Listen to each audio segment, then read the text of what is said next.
Allez, on attaque tout de suite un décryptage qui va complètement retourner notre façon de voir l'enseignement. Sérieusement, oubliez tout ce que vous pensiez savoir. Aujourd'hui, on se plonge dans les recherches de Guy Brousseau sur la didactique des mathématiques. C'est vraiment fascinant, parce que ça nous force carrément à repenser la définition même de ce que veut dire apprendre.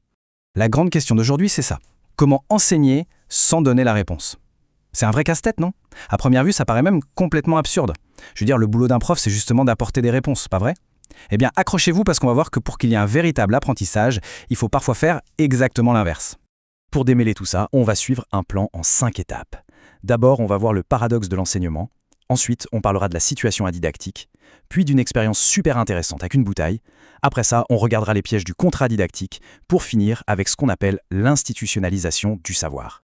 Allez, première étape, le paradoxe de l'enseignement, le fameux dilemme fondamental de l'éducation. C'est vraiment le cœur de toute cette théorie. Regardez un peu ce contraste. D'un côté, on a l'approche traditionnelle, l'idéal de Comenius du XVIIe siècle. On explique tout à tout le monde. L'idée, c'est que si on explique les choses de manière limpide, les élèves apprennent. Mais de l'autre côté, Brousseau met le doigt sur un truc énorme, une vraie faille. Il nous dit que si le prof aide trop, s'il donne la méthode ou mâche le travail, l'élève n'apprend pas du tout les maths. En fait, il apprend juste à exécuter des consignes. Pour que le déclic mathématique se fasse, il faut absolument de la recherche autonome, il faut que l'élève patauge un peu. Ce qui nous amène logiquement à notre deuxième point, la situation adidactique, ou comment on peut concevoir un environnement pour éviter justement cette transmission directe qui tue la réflexion.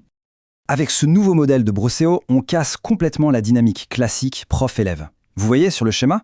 On passe à un système beaucoup plus riche où l'élève va interagir directement avec ce qu'on appelle le milieu. Alors attention, le prof ne disparaît pas, loin de là, mais il passe en coulisses pour concevoir et orchestrer la situation. La vraie interaction, maintenant, elle est entre l'apprenant et le problème en lui-même. Alors, c'est quoi exactement ce fameux milieu? En gros, c'est un environnement autonome, super bien préparé par le prof et qui va fournir ses propres retours. C'est littéralement comme un jeu avec ses propres règles. Si vous faites une erreur en jouant, ce n'est pas le prof qui vient vous dire « Ah non, c'est faux ». C'est le jeu, le milieu qui résiste et qui vous montre que votre action ne marche pas.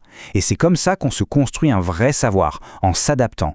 Mais voilà, pour que l'élève accepte de jouer le jeu, il faut une étape cruciale, la dévolution. C'est le moment fatidique. L'instant précis où le prof fait un pas en arrière et arrive à convaincre l'élève de prendre l'entière responsabilité du problème. Il faut que l'élève se dise « Ok, c'est mon problème maintenant » et qu'il cherche la solution avec ses propres outils sans essayer de deviner en permanence ce que le prof attend de lui. Et ça marche vraiment, c'est ce qu'on va voir dans notre troisième partie avec une expérience bluffante menée dans une classe de CM2 en 1974. La théorie, c'est bien beau, mais en pratique, c'est incroyable à observer. Imaginez la scène. On est dans une classe de gamins d'environ 10 ans. Le prof débarque avec une bouteille opaque, scotchée. Dedans, il y a exactement 5 billes, des blanches et des noires. Quand on retourne la bouteille, une seule bille apparaît dans le goulot. Le défi, deviner la proportion exacte des couleurs. Mais voilà la règle d'or. Le prof refuse catégoriquement d'ouvrir la bouteille. Les enfants sont presque indignés au début, mais du coup, ils sont obligés d'observer, de faire des hypothèses, et ils finissent carrément par exiger de fabriquer des bouteilles transparentes pour tester leurs idées en faisant des tirages. Et regardez un peu ça. Ce sont les vraies notes prises par les élèves de l'époque. Ils ont noté consciencieusement chaque couleur de bille qui apparaissait, un par un. Ces petits bâtons tracés sur le papier, c'est la preuve d'une véritable démarche scientifique en train de naître. Au lieu d'attendre passivement la réponse, ils se sont organisés pour commencer à chercher une vérité mathématique basée sur des fréquences. À 10 ans. Et là, la magie opère. Face à ce prof qui tient bon et qui refuse toujours de révéler le contenu de la fameuse bouteille, les élèves se mettent de manière hyper spontanée à tracer des graphiques. On voit bien ici les courbes de fréquences qui finissent par se stabiliser au fil du temps. Sans le réaliser, juste parce que l'environnement l'exigeait, ces élèves ont inventé de toutes pièces le concept du test d'hypothèse statistique. Et tout ça de manière 100% autonome. On passe à la quatrième partie, les pièges du contrat didactique. Parce que, on s'en doute, créer cet environnement autonome, c'est génial, mais c'est hyper fragile. Voyons ce qui se passe quand ça déraille.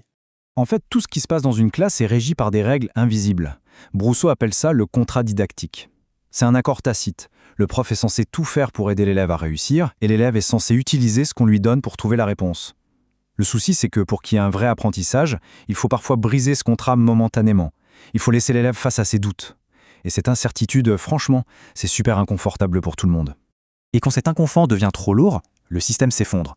Ça donne des situations presque comiques, mais dramatiques pour l'apprentissage. D'un côté, on a l'effet Topaz, comme dans la célèbre pièce de Pagnol.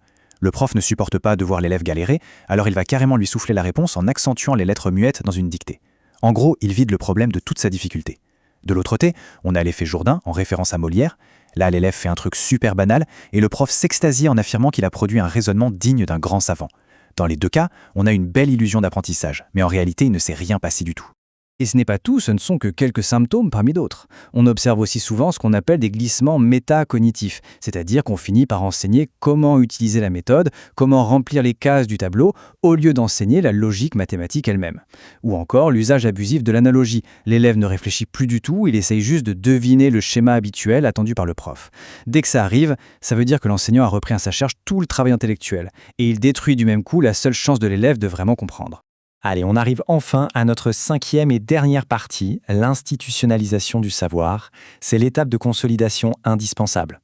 Parce qu'attention, l'idée ce n'est pas non plus de laisser l'élève bricoler tout seul indéfiniment sans jamais lui parler.